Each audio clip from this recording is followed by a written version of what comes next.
တင်ချိုင်းဘရင်အပိုင်း3တင်ချိုင်းတစ်ခုလုံးကစစ်တလင်းကြီးတစ်ခုလိုဖြစ်နေပြီးလာရောင်ဖြို့ဖြို့အောက်မှာဝိညာဉ်တွေနဲ့အရေးဆိုးတွေအပြင်းထန်တိုက်ခိုက်နေကြတယ်လေထဲမှာအော်ဟစ်တန်တွေအမိတ်ပေးတန်တွေအရေးဆိုးတွေရဲ့ကြောက်မက်ဖွယ်အမြည်တန်တွေပြည့်နှက်နေတယ်ဇာနီကတော့တင်ချိုင်းလယ်မှာရက်နေပြီးသူ့လက်ထဲကအစိမ်းရောင်အလင်းတန်းထွက်နေတဲ့ရှေးဟောင်းသားကိုခိုင်ခိုင်မြဲမြဲကင်ထားတယ်သူ့မျက်လုံးတွေထဲမှာအံ့ဩမှုနဲ့တာဝန်ယူမှုနှစ်ခုလုံးပေါင်းစပ်နေတယ်လို့ပဲဒါတွေကတကယ်ဖြစ်နေတာလားလို့သူ့စိတ်ထဲမှာမေးမိတယ်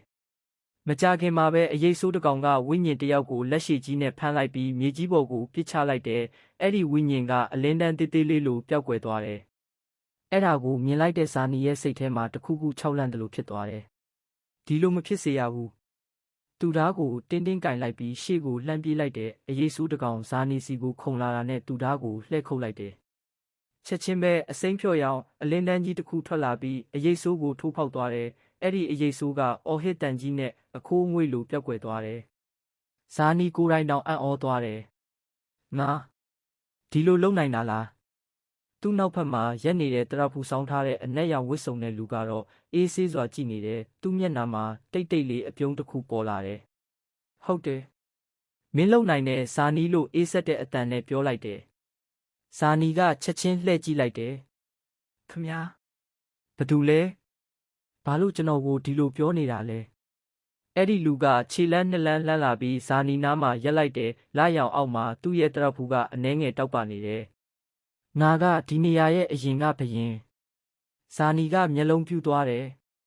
ဘာငါကတင်ချိုင်းဘရင်အဟောင်းပဲဇာနီကအလွန်အမင်းအံ့ဩသွားတယ်ဒါပေမဲ့မေးခွန်းထပ်မမေးခင်မှာတင်မြေကြီးကပြင်းပြင်းထန်ထန်တုန်ခါလာတယ်တင်ချိုင်းရဲ့အနောက်ဘက်မှာရှိတဲ့ဂူတင်ချိုင်းအိုကြီးကနေမြေကြီးတွေထပ်ပြီးပောက်ကွဲထွက်လာတယ်။ဒီတစ်ခါထွက်လာတာကအရေးဆိုးတွေမဟုတ်ဘူး။အလွန်ကြီးမားတဲ့အရေးကြီးတစ်ခုထွက်လာတဲ့သူ့ရဲ့ကိုယ်ခန္ဓာကမီးခိုးရောင်အရေးလိုဖြစ်နေပြီးမျက်လုံးနှလုံးကအနီရောင်မီးတောက်လိုတောက်နေတယ်။ဝိညာဉ်တွေအားလုံးတုန်လှုပ်သွားကြတယ်။ဇာနီကဓားကိုပိုပြီးခိုင်ခိုင်လိုက်တယ်။အဲ့ဒါဘာလဲ။တရဖူဆောင်းထားတဲ့လူကမျက်နှာတင်းမာသွားတယ်။အဲ့ဒါကဝိညာဉ်ဆိုးတွေရဲ့အကြီးဆုံးအမှောင်စားပဲအဲ့ဒီအချိန်မှာအမှောင်စားကအော်ဟစ်တန်ကြီးနဲ့ဝိညာဉ်တွေဘက်ကိုလက်ကြီးလှမ်းပစ်လိုက်တယ်ဝိညာဉ်အတော်များများနောက်ကိုလွင့်ထွက်သွားကြတယ်ဇာနီရဲ့စိတ်ထဲမှာအမျက်ထွက်မှုတက်လာတယ်သူ့ရှေ့မှာဒူးထောက်နေတဲ့ဝိညာဉ်တွေကိုပြန်ကြည့်လိုက်တယ်ဒီနေရာကိုငါကာကွယ်ရမယ်သူဓားကိုမြှောက်လိုက်ပြီးအတန်ကျဲကြီးနဲ့အော်လိုက်တယ်ဝိညာဉ်အပေါင်းတို့ငါနောက်ကိုလိုက်ကြဝိညာဉ်ရပေါင်းများစွာကတစ်ချိန်တည်းထလာကြပြီးဇာနီရဲ့နောက်မှာစုပေါင်းလာကြတယ်။ဇာနီကအမှောင်စားဘက်ကိုလှမ်းကြည့်ပြီးပြောလိုက်တယ်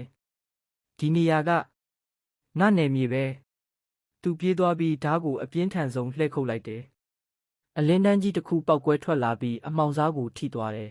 ။အမှောင်စားကအော်ဟစ်တန်ကြီးထုတ်လိုက်တယ်ဒါပေမဲ့အဲ့ဒါမလဲကြသေးဘူး။အဲ့ဒီအချိန်မှာဝိညာဉ်တွေအားလုံးကအတူတူပြေးဝင်လာပြီးအမှောင်စားကိုတိုက်ခိုက်ကြတယ်။တင်ချိုင်းတစ်ခုလုံးအလင်းနဲ့အမှောင်တိုက်ပွဲကြီးဖြစ်သွားတယ်။ဇာနီကနောက်တစ်ကြိမ်ဓားကိုမြှောက်လိုက်ပြီးလေထဲကိုခုန်တက်လိုက်တယ်။ဒီနယ်မြေကိုမဖျက်ဆီးနိုင်ဘူး။သူဓားကိုအမှောင်စားရဲ့အလဲတက်တက်ထိုးလိုက်တယ်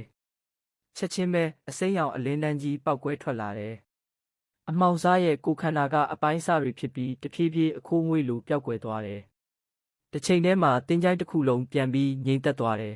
။ဝိညာဉ်တွေအလုံးဇာနီရှိမှဒူးထောက်လိုက်ကြတယ်။တင်ချိုင်းဘရင်ဇာနီကအံ့ဩပြီးသူ့လက်ထဲကဓားကိုကြည့်နေတယ်။တရဖူဆောင်းထားတဲ့လူကသူ့ဘေးမှာရက်ပြီးပြောလိုက်တယ်။အခုတော့မင်းတကယ်တင်ချိုင်းဘရင်ဖြစ်သွားပြီဇာ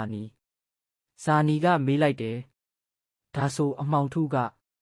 ပြီးသွားပြီလား။အဲ့ဒီလူကတိတ်တိတ်လေးပြုံးလိုက်တယ်။မဟုတ်သေးဘူး။ဒါကအစပဲရှိသေးတယ်။ဘာလို့လဲ။ဒီဝိညာဉ်ဆိုးတွေကတယောက်ယောက်ကလွတ်ထားတာဇာနီရဲ့မျက်နှာကတင်းမာသွားတယ်။ဘသူလဲ။တရဖူဆောင်းထားတဲ့လူကအမှောင်ထဲကိုလှမ်းကြည့်လိုက်ပြီးတိတ်တိတ်လေးပြောလိုက်တယ်။အမှောင်နဲ့ဖျား။လေထဲမှာအေးဆက်တဲ့လေတစ်ချက်တိုက်လာတယ်။အဝေးတနေရာမှာတော့အနက်ရောင်အရေးကြီးတစ်ခုကမျက်လုံးဖွင့်လိုက်တယ်။တင်ချိုင်းဘရင်အစ်စ်ဟုတ်လား။ဇာနီမသိသေးတဲ့စစ်ပွဲကြီးတစ်ခုကစတင်လာတော့မယ်။အပိုင်း40ရန်